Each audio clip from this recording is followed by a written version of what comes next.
The law of the Lord is perfect, converting the soul. Welcome back to the Berean Pursuit. This is week 51, day 5.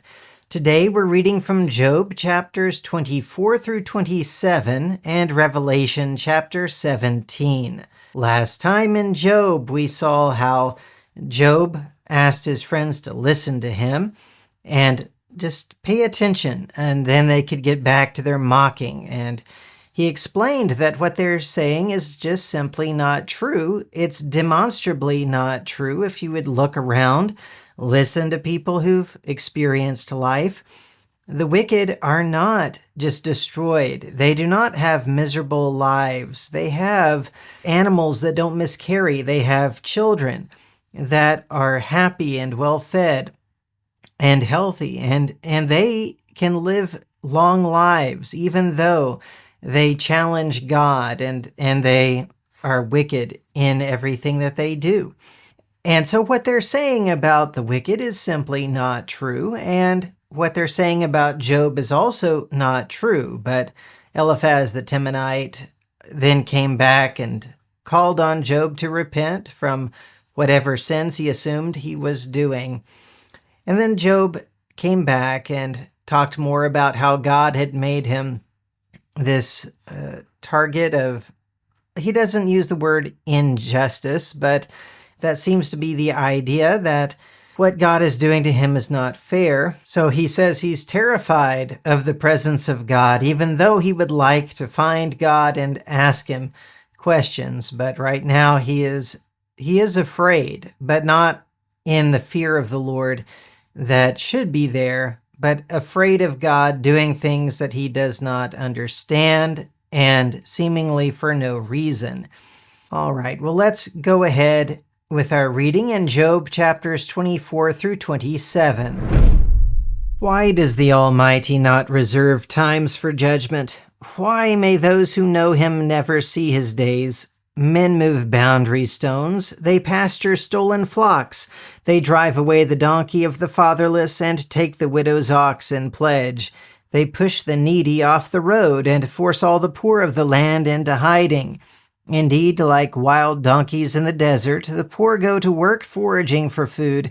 The wasteland is food for their children. They gather fodder in the fields and glean the vineyards of the wicked. Without clothing, they spend the night naked. They have no covering against the cold. Drenched by mountain rains, they huddle against the rocks for want of shelter.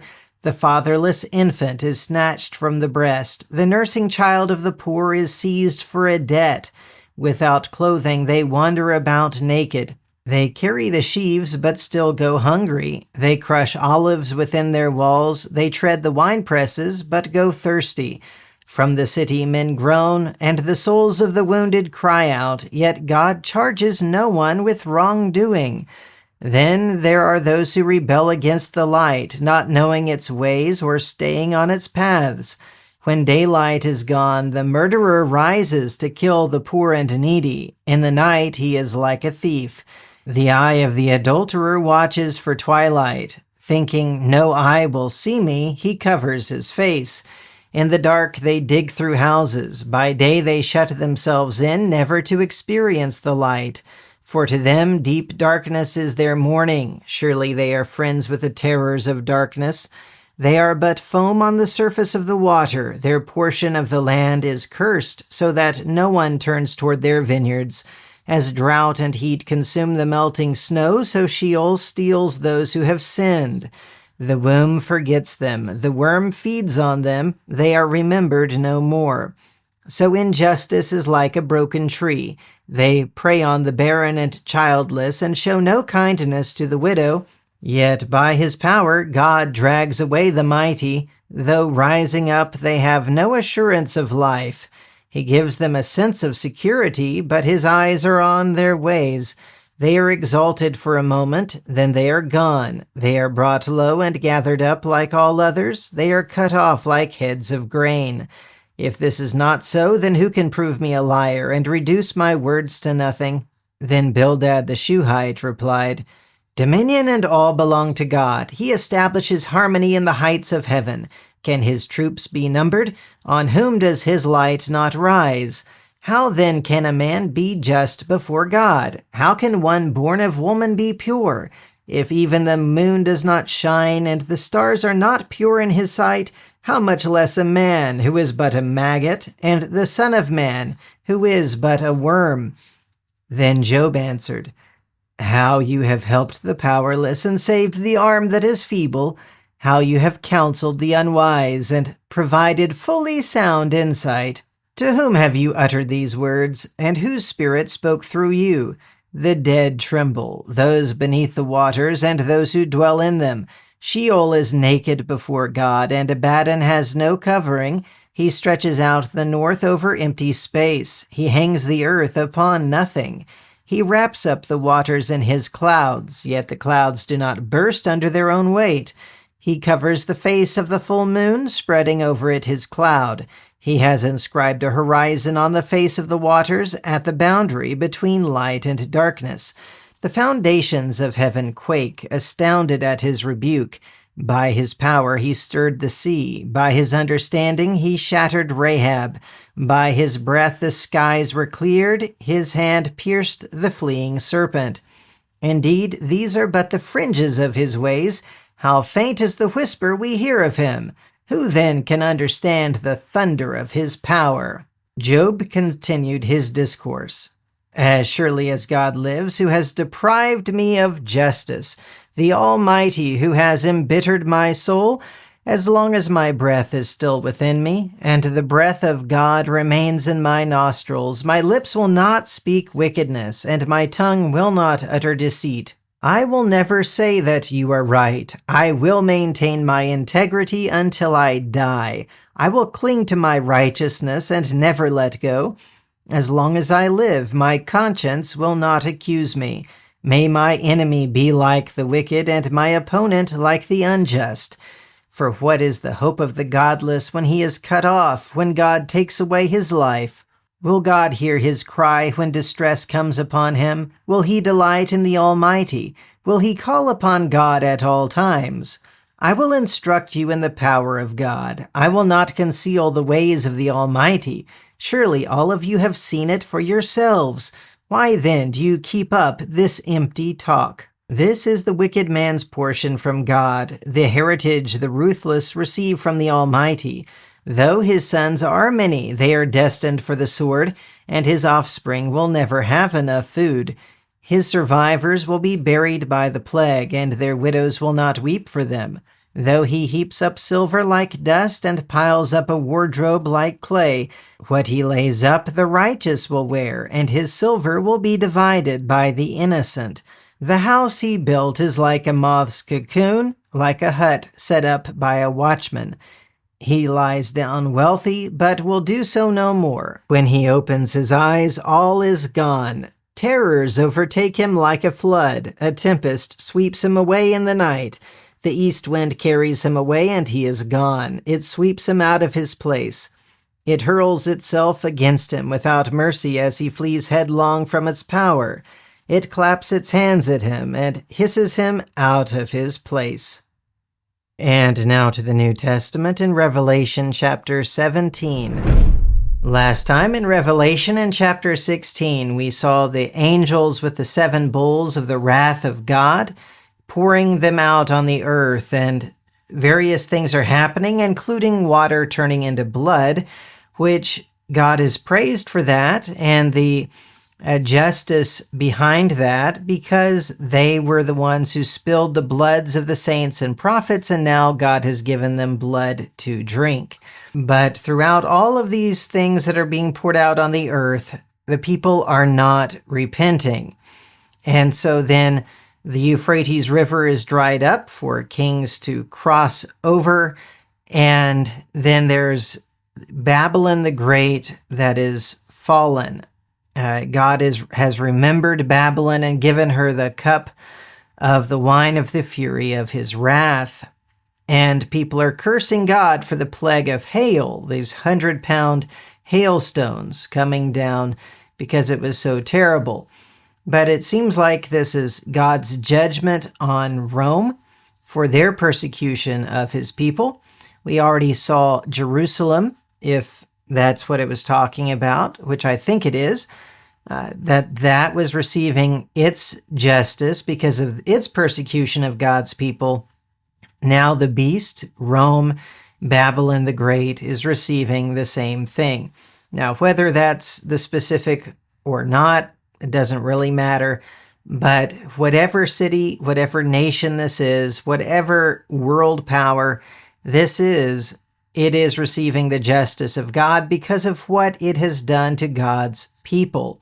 And so this was to encourage God's people to be faithful, even through death, through torture, through whatever might come, because they will be happy on the other side of this, whereas those who carry out that persecution will not be happy. And that's what we need to keep in mind. All right, let's continue our reading today in Revelation chapter 17. Then one of the 7 angels with the 7 bowls came and said to me, "Come, I will show you the punishment of the great prostitute who sits on many waters. The kings of the earth were immoral with her, and those who dwell on the earth were intoxicated by the wine of her immorality. And the angel carried me away in the spirit into a wilderness, where I saw a woman sitting on a scarlet beast that was covered with blasphemous names and had 7 heads and 10 horns. The woman was dressed in purple and scarlet and adorned with gold and precious stones and pearls.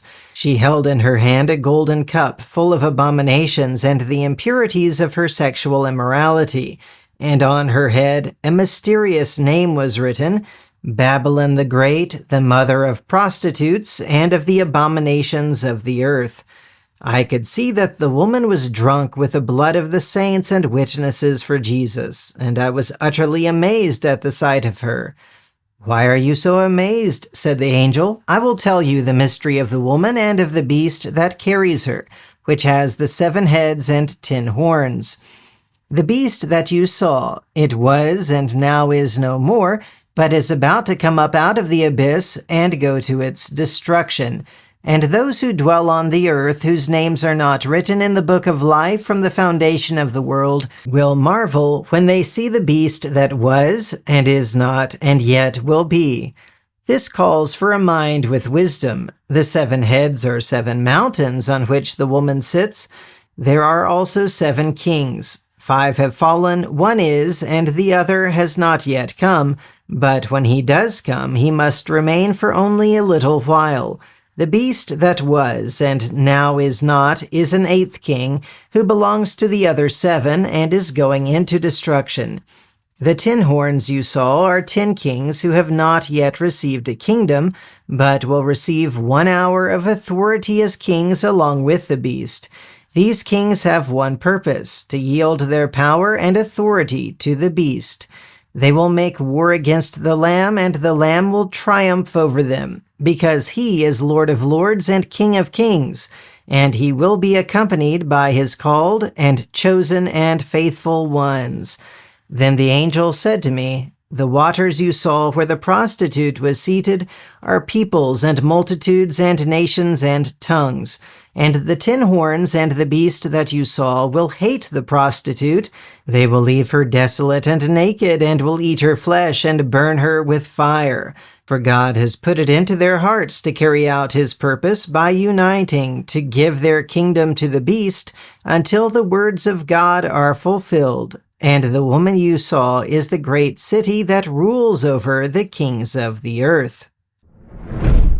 All right, in today's reading in Job, we saw Job complaining about God not doing anything about wickedness, allowing the wicked to prosper, and not setting a time for judgment where it could be seen what is just and how he can punish the wicked. He would like to see God's justice come upon these people, but instead he's seeing that type of thing that looks like justice for the wicked coming upon him who is righteous. Then Bildad tried to respond, but he didn't speak very much because there wasn't much else he could say. He went back to a point that had been mentioned earlier, which is, how can any man be righteous before God? He's essentially saying, Job, we're all sinners. We've all sinned. So how can you be righteous? You must have sinned too, because you're a man just like us. But in this case, he had not sinned. And that's made clear. And it's amazing that their arguments are so similar to the arguments of many of the false teachers today, who say that, no, we have this sinful nature. You cannot be a righteous man like God says Job was. But then Job responds, and he says he understands who God is, that he's the creator who did all of these things by his own power, that he is able to do whatever he wants to do, and nobody can withstand him. But he also says that he will not lie and admit that he has sinned because he hasn't sinned. That would not be truthful. And so he is going to maintain his integrity and tell the truth, saying that, no, I am righteous. But he also indicates that one of the reasons why is that if he sins by lying about having sinned, how can he stand before God? Liars, the wicked, even though they may prosper in this life, they are going to die, and then they're going to receive their reward in that time. The problem with Job's friends is they were insisting that the wicked receive their punishment now, in this life, and that is not always true at all. And Job understood that, and he also saw that the righteous are not always rewarded in this life either, as he was receiving what seems like it should have been for a wicked person, even though he was righteous. But he knows that it's beyond this life that you're going to see true justice, that you're going to see the reward for righteousness and the punishment for wickedness. You do not always see either of those things in this life. Then in Revelation 17, we saw this city, Babylon the Great, being described as a prostitute, the mother of prostitutes, this city that ruled over the kings of the earth. And it's this woman who is seated on a beast with 7 heads and 10 horns, very much like the beast that represented Rome in chapter 13. And the fact that she's ruling over the kings of the earth, well, that also fits the city of Rome, which had other kings under the emperor, but certainly they ruled over all of these different parts of the empire. And the 7 heads of the beast also represent 7 mountains on which the woman sits. And Rome was sometimes described as sitting on 7 hills or 7 mountains. There are also different kings of this city related to the 7 heads, and that doesn't really make any sense other than if it is Rome where these kings were. And regardless of whether it's Rome or anything else, they will make war against the Lamb, and the Lamb is going to triumph over them because he's King of Kings and Lord of Lords. So he's going to have the victory over this city, over this nation, over this wicked place that persecutes his people. All right, well, that is the reading for today and for this week. We are almost done with our reading. We have 1 more week to go, and then we will be done for the year. So, pretty exciting. We're almost there. All right, well, join me again next week when, Lord willing, we will continue with this Berean pursuit.